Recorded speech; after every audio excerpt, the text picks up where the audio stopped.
We were founded in the end of 1998 in December. That's when we played our first show. Yeah.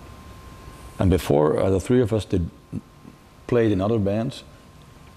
I used to play in a rockabilly 60s garage kind of band, inspired by the Cramps and the Sonics and bands like that. And after that band stopped, I was having it with my then girlfriend. After the band stopped, I wanted to, have another band that was rock and roll influenced, but a little wider, not only the rockabilly and 60s garage, but influences from the 70s, from the 80s. And that's how we got together. And I met Mario because we had to, I had to replace Paul. He's a guitar player actually, originally, and he played with several bands.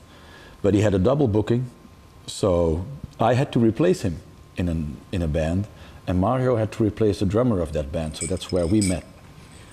I already knew Paul because he was a guitar player and we knew each other and we saw each other on festivals and stuff. And in the beginning there was another bass player playing with us, but after a while he couldn't do it anymore, the band, for personal reasons. And then at the same time we wanted to record our first album, and Paul also had a recording studio. So we went over with two questions. If we could record the album there and if he wanted to play bass on it.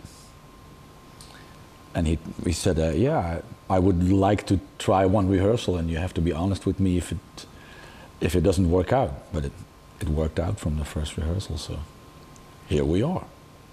Basically almost the same, but before we started the band, I was mainly doing a lot of session work, which means I played for a lot of Belgian acts in studio, and and I went on tour with a few bands. And in the beginning, when we started out, because that was mainly my job, I had to earn some money. I kept on doing it till I think a few years later, like 4 or 5 years later, I had to, no, a bit longer, I had to stop doing all these sessions because Triggerfinger was going, and it became mainly this is actually our job right now. So, but still, I mean, a lot of times they ask me to record some drums for other artists, like Milo. I play some drums for Milo on his album. So, well, at first you're going to try to find. You have a certain headspace or an idea about what a band what direction it might be in, and you start playing music. You start to play covers from other bands and to see where you can go. I had a couple of songs of my own that we tried out, and then we just hit it off, and more songs came together. And I guess we have some sort of the same aesthetic in which way we enjoy and consume music, because I think I can speak for the three of us that we have a pretty varied kind of interest and taste in music. And it's not only guitar music, far from it. It's pop music, it's hip hop, it's folk music. There's really beautiful stuff to be found in all these different styles of music, and it's really interesting if you can. If, for instance, before a show, usually one of us plays, he's the DJ, and we put up a laptop and put a little speaker on it, and we just play songs to kind of get in the mood of playing, and it might be really, really different stuff.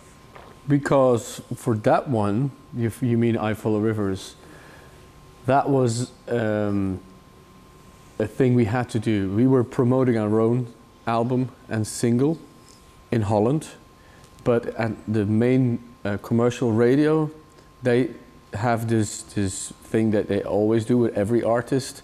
You can come, play your own song, but you have to cover a song out of the top 50. So by the time when we were there, Ruben came up with this song because that was mainly the best song in the top 50 we liked. And so we made our own version of it because we had to do it for the radio.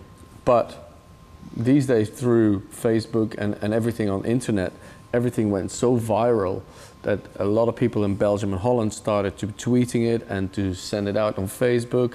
And then Belgium took over, and all of a sudden Universal Germany came up to us and said, well, we want to release it as a single in Germany and the rest of Europe.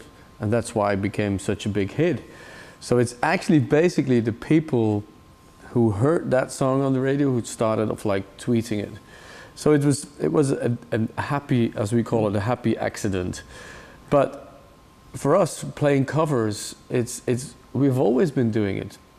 And I think if you go back for more than years and years and years and years in music, everyone does it and everyone did it. The first single of Jimi Hendrix, Hey Joe, was a cover. And you know what? If you're covering a song from someone, they earn money in it. Well, you're not stealing. No, you're actually giving them more money because Exactly. the song is played more. You should ask Licky Lee how rich she became through us. Yeah. Next time you That's how interview it her. works.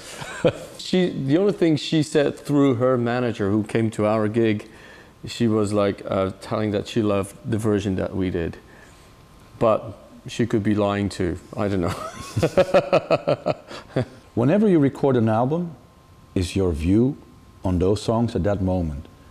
And it's the primal view of the songs, because usually those songs will be very new. And it will be the first time you might even play them as a whole in the studio, besides of the rehearsals you done. And the more albums you make a catalog. You start out with a first album and a second one and a third. And to us, it's not interesting kind of making the same album all over again with the same kind of songs. You try to be yourself, because you write for a certain band. You write for a band that only has 3 members. You have your basic stuff. You have a drum kit, a bass, a guitar, vocals, and maybe some backing vocals. So those songs need to be effective in a really simple way. And it's nice. Up till now, it's been a real nice path we have come. And we had the previous album was, for instance, more of a blues-based, one-chord kind of riff songs, which was great too, because we loved that album. And this album has a little bit. Sometimes there's also some stuff like that on it. But there's also a little different kind of songwriting on it, which is really nice, because it opens up the different intensities which we have and which we can play. So we made this set list like a few months ago, and we tried to kind of like work with it that there's a basic set list, but in the basic set list we can add some songs or take some songs out and place them on different places during the set. But mainly because you work on it, we before you go on tour, we do production rehearsals, which is you do a whole with lights and PA setup. You do a set and you rehearse it together with your sound engineer, your lighting engineer, so they know, oh, we're going to do this, we're going to do that. And then you do a few tryouts. And during the tryouts, you will notice that some songs work perfectly there and some other songs, they don't work. And then you go on tour, and while you're touring, it becomes very, it's like it glues, and it's like one block of dynamite that's in there as a set list. And then if it's because it's so much, you know how to do, you know exactly what to do when we go from the other song to the other one, and it's an automatic feel that goes. But to break it sometimes, instead of going into the motion, automatic motion, you break it sometimes to add some songs and take it out, which means that you can experiment a lot with some stuff. And especially now, because we're going to go back to some countries where we already did our tour, so you try to make it a little bit new for those people as well. So it's always in work in progress, mainly, basically. So it keeps it fresh. Ziget was a really it's been like this time was great, and the previous time was fantastic too, because we were in a tent, and I guess it was one of the hottest shows we ever played. Yeah. But it was great because we played in the afternoon, I think, and the tent was already really filled up with people. And this year too, it's you know, the atmosphere on this festival is just fantastic. Everybody gets along pretty well, and we usually when we come over, like this year and the year before, we flew in with a plane, and we try to come a day early if we can, just to enjoy the atmosphere and hang around and have a drink and see some bands. Yeah. And so we really love to come to this festival. If we were satisfied with the gig we did, absolutely, it was. I think because this year we played on the main stage, and it was. I mean, it was so much. I mean, I didn't know that we could expect so many people in front of us, but it was so packed, and everyone was really into it. So of course it's nice. It's the summer, nice, beautiful, and of course there's people from everywhere. A lot of Belgians, Holland, like German people, whatever, and all the people together make this festival and makes it feel like it's so free.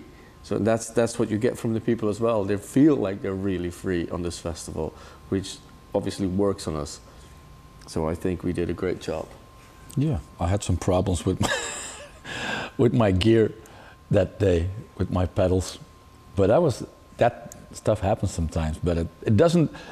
Sometimes it doesn't interfere with whether a show is good or not, because then all of a sudden you have to kind of focus really hard to get back into the show, and it kind of helps, and it really helped a lot that there were so many people liking it.